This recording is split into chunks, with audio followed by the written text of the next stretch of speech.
All right, so it's 10 o'clock Central Time, so let's start our first Mama Dee reads. And we are going to start with the first Outlander book. And I don't know how this is going to go. We're just going to fly by the seat of our pants. So I just put some notes down. I read 3 chapters. I wrote some notes that were interesting to me. I had a couple questions for any of the avid book readers. And my goal is for us to be able to have something to do through the Droughtlander. So if you have any comments or questions, and leave them below. If you can't make it on the live stream, no problem. You can watch this whenever you want, and then put your comments and questions below, and I will respond to them. So,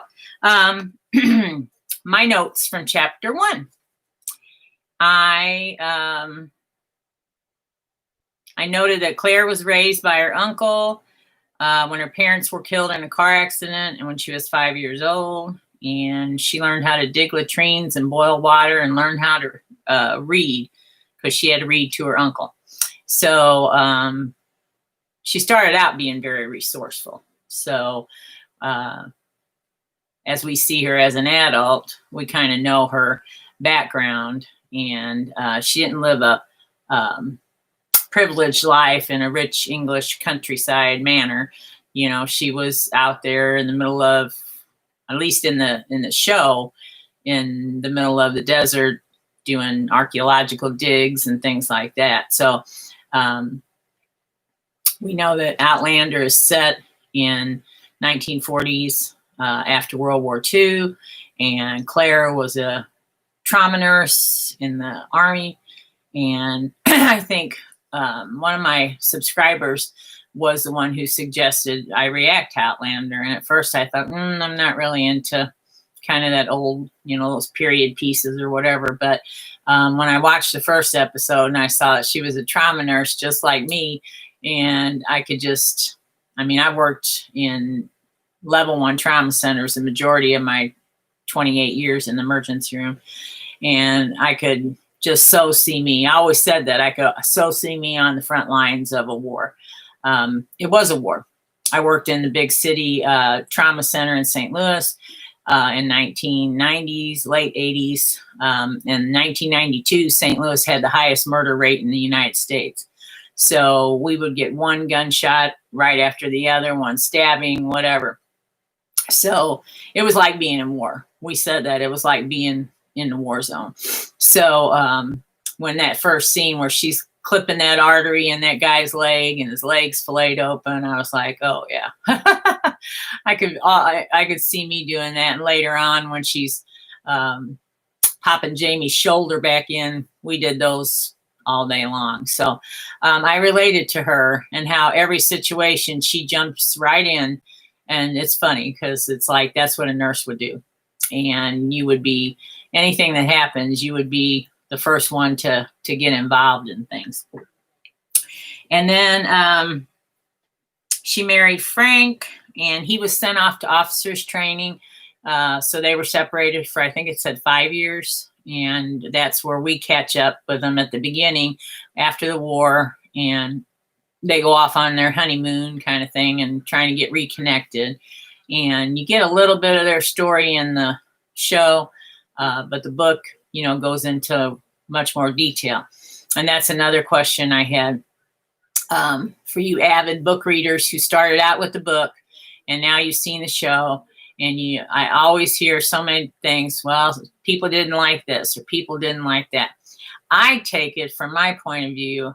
I like the fact that I saw the show first, and now I'm going to get into the book and I can compare, and I'll get much more added story, obviously, by reading the books. So I can see the scenes in my head when I'm reading the story.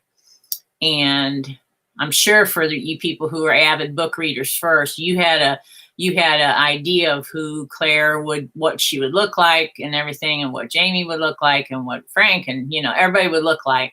And it may not meet your expectations. So I'm just glad that I saw the show first, and I have these images in my head, and I can see these characters come alive in the book. Nothing against you for reading the book first, obviously. The book's been out since, I think the first book was 1991. So been out for a long time, almost 20 years. Let's see. The next thing that caught my eye was where she got the phrase, Jesus H. Roosevelt Christ. She said that came from a soldier that she took care of. And every time she would change his wounds, his dressings, he would say, Jesus H. Roosevelt Christ. So I thought that was funny. And then this has always been my question. When Frank sees the figure the man standing in the rain, looking up at Claire, one of you guys said that was Jamie's ghost. So I'm thinking to myself, I guess ghosts can go back and forth in time too, because at that time she hadn't been in the past yet, correct? And so how would he know where she was or what she had done? So that was a question I just didn't, I was like curious as to, I never had a clue that was Jamie when I watched the first episode because I hadn't read the books. I didn't know who Jamie was. I didn't know where the story was going. So then when I looked at it again and you could see, I think he had a kilt on. I was like, oh, okay. So that's Jamie's ghost. But how did he know where she was before he even met her? So that was kind of strange to me. And then as a nurse, and if any of you are nurses or in the medical profession, there's two things that we're always doing. First time we meet somebody, we're looking at their arms to see their veins. I mean, I swear it is. I'll be sitting with, somebody I don't even know, and I'm looking at their arms to see their veins. Could I get an IV in that? What size IV could I start in there? And then the other thing is we critique everything. Any TV show, any movie, anything, I'll be like, and you can ask my husband, I drive him crazy. I'm like, we don't do it like that. That's not done like that. He's like, Dee, you're watching a movie. Shut up. So she said in there, she was talking about intramuscular injections, and then injections in the arm he needed a shot in the arm. I can't remember the exact, what they were talking about, but they didn't give it in the arm because it's not intramuscular. Yes, it is. You can give it right here in the deltoid, and that's an intramuscular injection as well. So that was one thing I thought was not accurate medically. So I may do that from time to time. I may do that. So get used to me. All right. So chapter 2, we get introduced to the name, the Duke of Sandringham. So Frank and Claire take the trip to Roger's adopted father, the Reverend Wakefield. And he's on a history mission to learn about his ancestors. And they're talking about Blackjack Randall and that he must have had a good friend, an ally in the upper, government or whatever, or upper crust of society. And you hear the Duke of Sandringham's name for the first time. And you hear Roger Wakefield's name. He's a little boy at the time when they go to visit. So I didn't put 2 and 2 together at first that was him all grown up. Until, the scene with when they come to visit him for his dad's funeral. Let's see. And then I know some people have commented that Frank was not a good guy in the books. So the first kind of clue I noticed was when Claire, they had met Roger, and Claire kind of broached the subject of adopting a baby because she hadn't been able to get pregnant. And he just basically said there was no way he could love a child that wasn't his. So I find that really ironic that later on he ends up, loving and raising Bree, and she's not his baby. So, and then she made the comment that nurses are trained to, what'd she say? Nurses are taught to anticipate contingencies. And is that ever true? and especially ER nurses, because we see the worst of the worst of the worst of people when they're at their absolute worst. Obviously, when a person comes in the emergency room with a complaint, it's like being a detective. You are trying to find all the clues to tell you what's wrong with this person. So, and you're always trained to think of the worst possible outcome first. So in life, I do that, and it drives my husband crazy, because he'll be like, "Why are you always thinking of the worst possible thing's going to happen?" I say, "Because it can." And I've seen it. I've seen people make stupid little mistakes in a split second, and their life is sometimes over. And at other times, it's changed dramatically and altered by one stupid mistake that you make. So when, my grandson gets a cold, I'm automatically going to pneumonia and being in the hospital, and, as an example. So we're just trained that way, because you're always looking to rule out the worst possible thing first. And then when she got to the stones, that was the first, when I heard the humming noise, and I was like, wonder what that means. So now I know, obviously, after 5 seasons, that you have to be able to hear that to be able to travel through the stones. And then at the very end of chapter 2, she makes it through the stones, and we go into chapter 3, where she is in the 1700s. And my question too is, and I guess, I don't know if we'll find that out, is that part of the storyline, but is that the only way you can travel is 200 years in the past and 200 years forward? And how does that work? Do different stones take you different places? I don't know. But anyway, we saw at the end of, we'll get into that, but we saw at the end of this last season that Roger and Bree and Jemmy didn't make it through for some reason. And, I said I thought that was because they were both thinking of home, and home was where they were, not in the future. So that was a good episode. And so chapter 3, we get introduced to Blackjack Randall. What a hateful, hideous, evil man. Man, I was not even in any realms thinking he was as evil as he was till we got to the part where Jamie was in prison. So we get introduced to him. We get introduced to Dougal and Murtagh and Rupert. And then at the end, towards the end, we see Jamie's name for the first time, and he has been injured, and Claire pops his shoulder back into place and wraps up his wound, and she rides with him on the horse. And like I said, as I'm reading this, I'm seeing that in my mind from the episode. So I haven't gotten into chapter 4 yet. I'm going to try that tonight. But I'm assuming that the first episode of Outlander is from these first 3 definitely chapters, and maybe 4th once I get into that. Because I think the second episode of the show, we head to Castle Leoch, right? If I'm not mistaken. So I didn't see that in chapter 3. I didn't see that in the end of chapter 3. So that's kind of just what we're going to do. Talk about the chapters. If you can, you have any comments, any clarifications for questions that I have of you people who are avid book readers and know every page and every word, please let me know. And we will do this again. Getting ready to leave on Wednesday for 11 days to go to Florida and Georgia. We're going to stop by Sonoya. As you can tell, I'm a huge Walking Dead fan.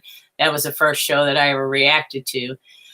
And that's where they film The Walking Dead in Sonoya, Georgia. So we're going to spend the night there. If any of you watch, that's Norman Reedus. He plays Daryl, the main character. And he has a restaurant with one of the producers called Nick and Norman. So we're going to have lunch there and kind of walk around a little bit. My grandkids are coming with me. And they have the official Walking Dead store there It's called Woodbury. So we'll probably be picking up some souvenirs. And I was really hoping they start filming in May, and I was really hoping that they would be filming and maybe we'd see some stuff. But, you know, we didn't expect the coronavirus to hit us. So we're going to spend the night in Noonan, Georgia, which is right next to Sonoya. My cousin lives there, so we're going to visit with her for a while and then hit the road the next day and drive to Tampa because my oldest daughter, and my grandson live there.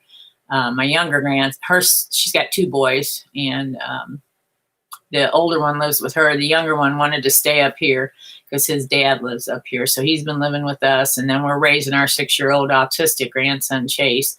He may pop in here at any time while we're doing these live videos. But, and then my oldest granddaughter, her and my oldest grandson are 17 days apart. Both my daughters were pregnant at the same time. So I'm going to have all 4 of my grandkids. My husband's granddaughter couldn't go with us. So we'll have 4 of the 5 grands down there. And we're going to Treasure Island, Florida. So I'll be posting videos from Sonoya and posting videos most likely from Florida. And so I'm not quite sure when the second episode of this Mama Dee Reads will be, but it'll be sometime probably 3 weeks from now or so, because I intend to do a lot of reading while I'm there. I don't know if that's going to happen or not. So I'm sorry nobody got to come on. I know there's a lot of subscribers in different countries in the world. So the times probably didn't work for a lot of people, but give me those suggestions too. What times work for you, what times don't. I'm also going to put a video up and a poll question. I'm going to have 5 shows, and we're going to have you guys vote on which one I should do next. Currently, right now, I'm finishing up The Handmaid's Tale, and I just started The Leftovers. So Leftovers have 3 seasons, so I'll be doing that for a little while.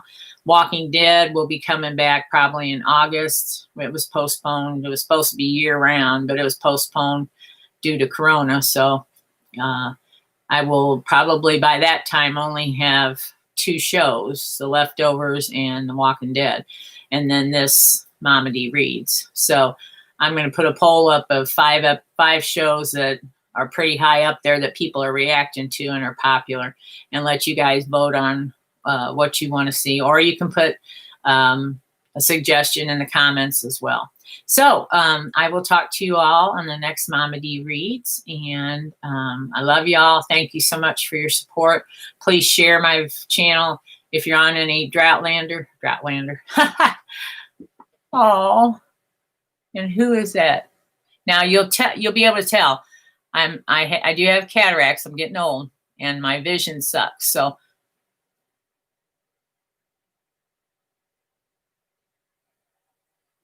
Is that Seattle?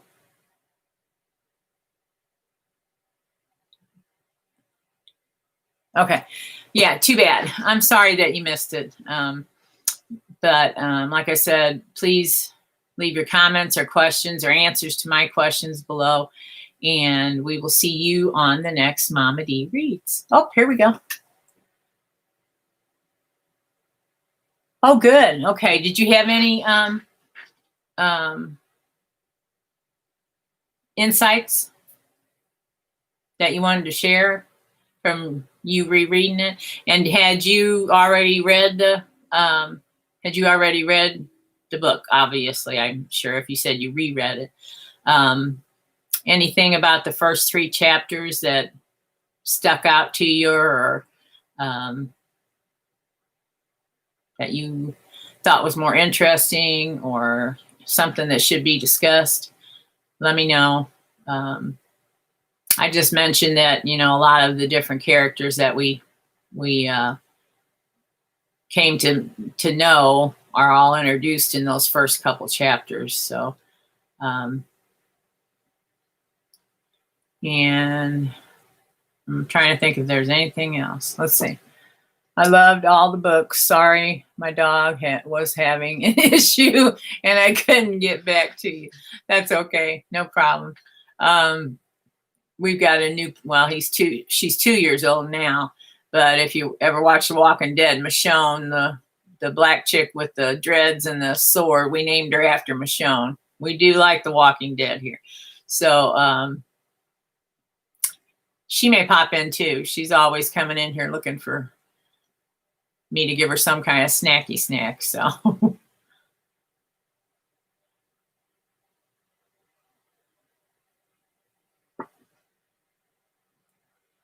yeah, I was never, you can ask my husband, I was never a zombie person.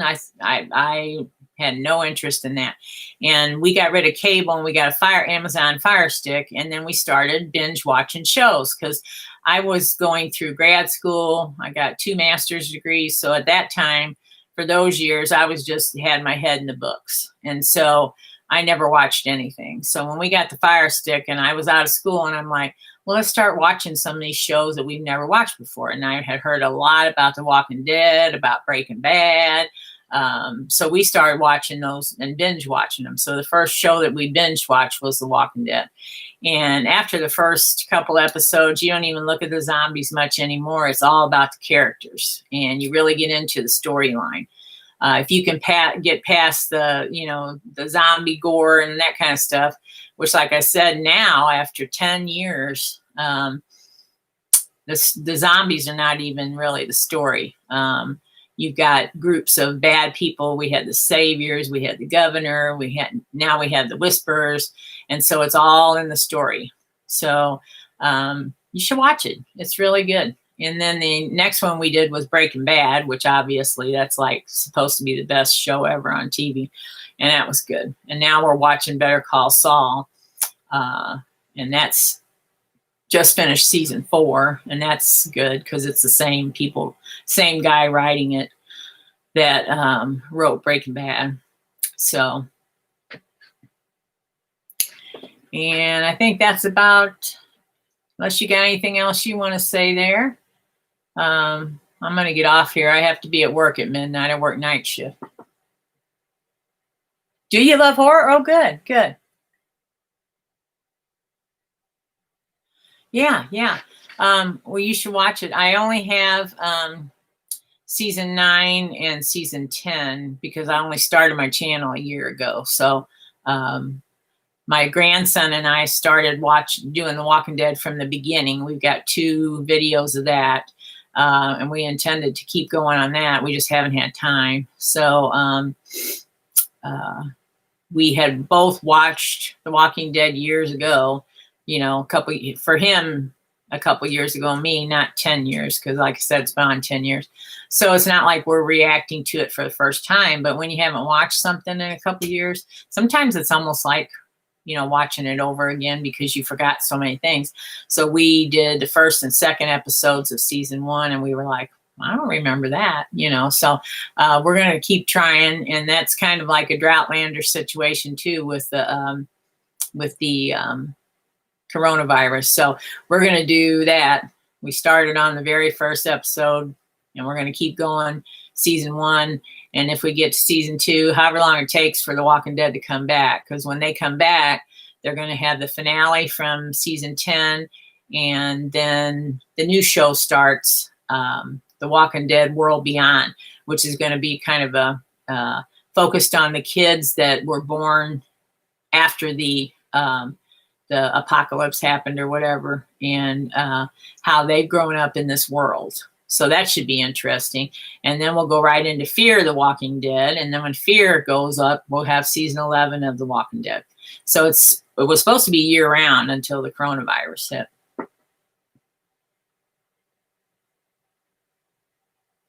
Oh, you got Firefly. Yeah. So, all right. Anything else you want to say? I'll give you a minute there. And if not, then I'm going to get off here and going to read as much as I can between now and the next episode. At least 3 chapters for sure. What else am I going to say? What else do I need to say? What else do I need to do? Angela. Hi, Angela. My name's Dolores, but everybody calls me Dee, and now everybody calls me Mama Dee, my little 6-year-old grandson. It's Mama Dee. Oh, and he is so funny. He's autistic, and he's very high-functioning, very brilliant kid. He is hilarious. He comes up with some stuff. And where do you live, Angela? Do you live in the United States?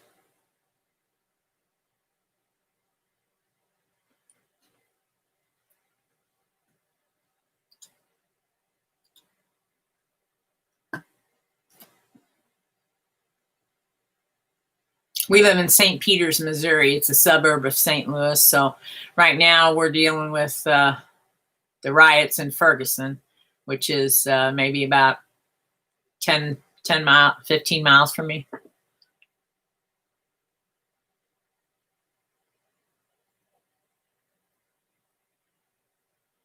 Okay. So you're up northwest, huh? Seattle area. I've never been. I've been to California once. That was on a nursing trip for a nursing conference. I was in Palm Springs, I think it was. That was really hot and dry. You get a lot of rain up there in Washington, don't you?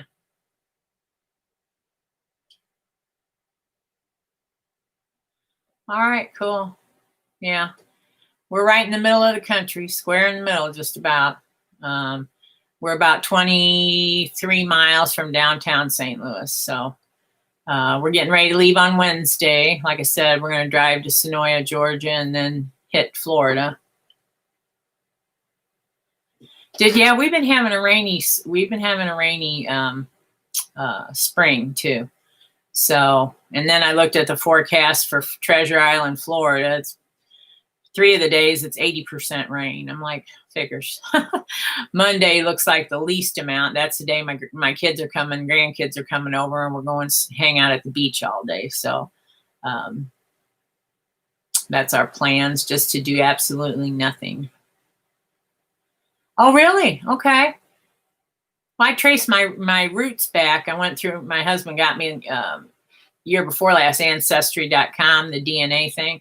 And I'm 68% from Great Britain or England, and 28% Scotland, Ireland, and Wales.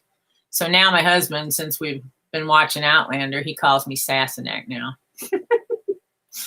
So I ordered a couple shirts. I like to wear shirts if I have them when I'm doing my videos from the show. So obviously I have a lot of Walking Dead t-shirts, and I've got 2 coming from Outlander. So I'm not going to tell you what they say. I'll show them to you next time when I'm on a video.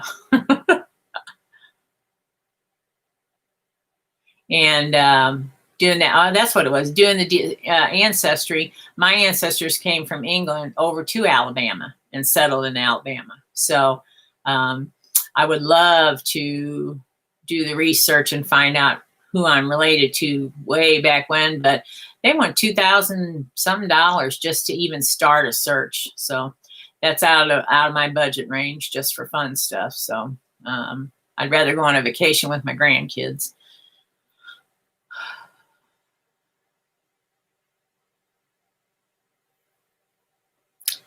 The name of my relatives, or the name of...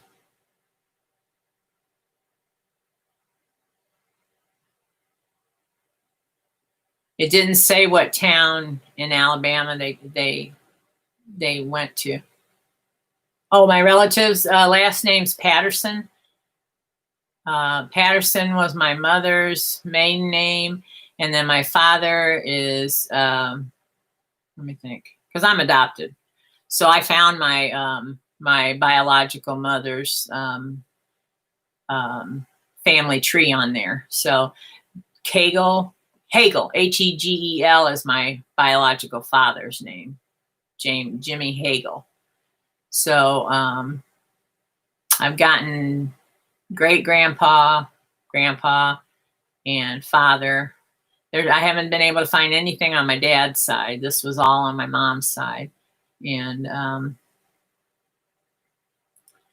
then the ancestry just gives you kind of a map of where you were, where you came from, and where your people settled at. Doesn't say exactly where in Alabama. So, I don't know. Well, Angela, it was nice meeting you, and I hope you are on the next live as well. I need to get going because I've got to work tonight. So if there's anything else, I'm going to pop off this, and we can talk via comments as well. So please feel free to leave any comments, and we'll see you on the next Mama Dee Reads. I hope more people can get on. Looking forward to having a bigger group of people next time. I didn't have time to put a little blurb out there until about 10 minutes to 10, so I need to do that like the day before. I can't think of any Hagels or Pattersons in my family. However, there were several Pattersons around the northeast Alabama area. I will definitely be on the next live as well. All right. Well, nice to meet you, Angela, and we'll see you on the next one. And like I said, I'm going to do at least 3 more chapters for the next one. So definitely read your next 3, and then we will see you on the next one. All right. Peace out.